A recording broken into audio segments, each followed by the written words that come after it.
AkronHipHop.com, Akron Hip Hop TV. This is a show where we're going to see videos that are concentrated on issues affecting us as a community. When you see me looking at black consciousness, black intelligence, and of course, black love. What up, black love? What's going on, brother Hiram? What's going on? Hey, I'm here in the studio, man, doing my thing. Hey, man, this lady called me and she wanted to know, what's your name, Mr. Black Love or Brother G Mac? Why the hell are we calling you Mr. Black Love? I don't know, man. I don't know. Over here. I don't know, man. I don't know. Because I don't know. You represent Black Love. That's what it is. And she also want to know were you single. Uh-oh. Yeah, I get that in my inbox. Uh-oh. But tell her to inbox me. under Black Love. Under G Mac, Brother G Mac. I like that. Hey. No, tell it to the camera. We're going on the subject, man. G Mac is bad. So what we talking about today, Black Man? Well, this shirt I got on, man, Black Wall Street, Tulsa, Oklahoma, 1921. Never forget. Actually, I just got this today. I literally just took it out the bag today. I got this from a black-owned company in Atlanta, Georgia, Artistic Tees. I order a lot of shirts from them. You know what I'm saying? And, everybody should know about Black Wall Street. You know what I'm saying? And that was just one town. It was other Black Wall Streets across America, but this was like one of the probably most famous. It just goes to show you that even during segregation and all the hell that we caught, we could still produce our own reality, our own black economy. So it's not impossible. If they could do it back then, we can do the same thing now. So Black Wall Street, never forget. Came here today, man. Also, I brought in some, coffee drinkers we have out there. But if you ever get a chance, go online and just look up Sweet Unity Farms. Coffee comes from East Africa, Tanzania. Coffee beans come from Tanzania. And it was a company that was founded by David Robinson, who's the son of the baseball player Jackie Robinson. Black-owned company. I love the coffee. Been drinking it for about 4 years. Actually, I saw an article in the Reporter newspaper about 2017 by, I think his name was James Klingman down in Cincinnati. He kept writing articles about it. And I said, let me look at this coffee company. I looked it up, ordered some, and every time I order some, I order other bags to give away to people and always get positive feedback. Matter of fact, I got to see somebody this week, give them 2 more bags. So, Sweet Unity Farms, if you're a coffee drinker. If you're not a coffee drinker, don't worry about it, because this stuff costs, more than Folgers. So don't waste your money if you just playing with taking 2 hours drinking a cup of coffee, you just licking it or whatever. You're not a coffee drinker. You gotta be addicted. This is only for real. It's for real coffee drinkers. You're a real coffee drinker, get this. You know what I'm saying? Check this out. Do not stick with Folgers and McDonald's, whatever. But I want to talk about a little bit, Prophet Noble Drew Ali.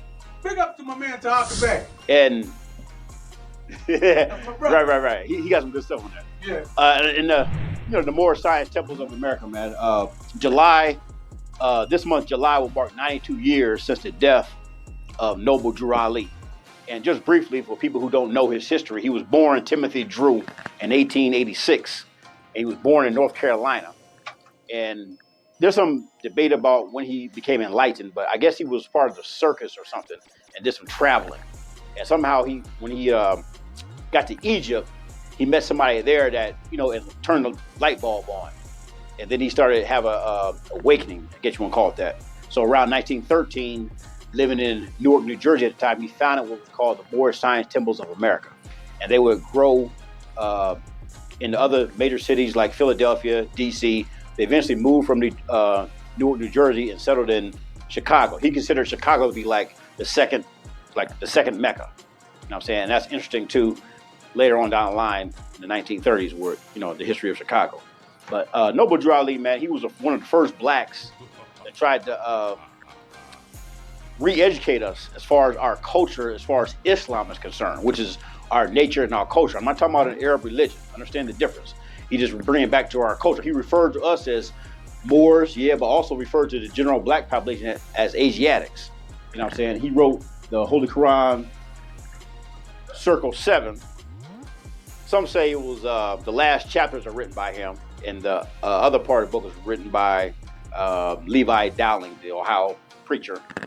He wrote the Aquarian Gospel of Jesus Christ. But Noble Drew Ali was doing positive things, man, trying to better us, better our people. You know what I'm saying? And He should be remembered, man. He was causing a stir in Chicago at the time, so that caught the attention of the Chicago police. And sometime there was a time when he was arrested by the Chicago police in 1929. Then shortly thereafter that, he died. His followers were saying that he was never sick. You know what I'm saying? He just died after he left police custody. But Noble Drew Ali, you probably seen the brothers, sisters with the red fez on. That's symbolic, going back to Fez Morocco. That's the origin of those, what you call the fezzes, the hats, whatever. Remember in the Flintstones, Fred and Barney had a somewhat of a fez too, because they was going to the Boost Lodge, I think it was. But the point is, that's all symbolic. This is the like a national proclamation of the Moors. He referred to his followers as Moorish Americans. There's different groups out now, different splinter groups out now that, say they don't abide by the laws of the United States or don't have to, or they're a sovereign nation, and they'll break down the identity thing with the Moors and stuff like that. And his work is definitely needs to be looked at, needs to be studied. He definitely had an impact. He caught the attention of J. Edgar Hoover. So that you do that, then you must be doing something. You know what I'm saying? So the Moorish Science Temples, Noble Drew Ali, learn more about him. He was one of the first blacks, like I said, try to teach us Islam again. You know what I'm saying? He was a forerunner of another man's work that will come later on. So, Hey man, the good thing about it is anything you talk about, you got something for it. You have it in tangible form 100% of the time, huh? I try to, man. You know what? I was at the Million Man March, actually. I met a follower of Noble Drew Ali, and he was an older guy too. You know what I'm saying? And we were just talking and stuff like that. He was, sharing some things with me that I didn't know about Noble Drew Ali and stuff like that. I don't know what city he was from, but he had his fez on. You know how you talk to somebody, you can tell that they're knowledgeable rather than somebody just, learned things a few days ago, or whatever. I can tell this brother's, been in there for some years, but it was interesting just to dialogue with him, just talk and stuff like that. You know what I'm saying? I'll tell you what, if you want to know more about the Moorish Science Temple of America, get in contact with my brother. You see his stuff on the page. Taharka Moorish World TV. He's the authority as far as I'm concerned. He got a lot of stuff on there. Yeah, that's my cat, man. So big ups to Taharka Bay. Hey man, take us out of here, baby. Brother G-Mac, like, share, subscribe. Tune in next time. Weekly Cypher. Jazz and Jokes Ohio presents Saturday, July 31st, 3rd Annual All-White Affair at La Place Events, 1850 Bocoser Boulevard, Akron, Ohio. Live with 93.1 FM.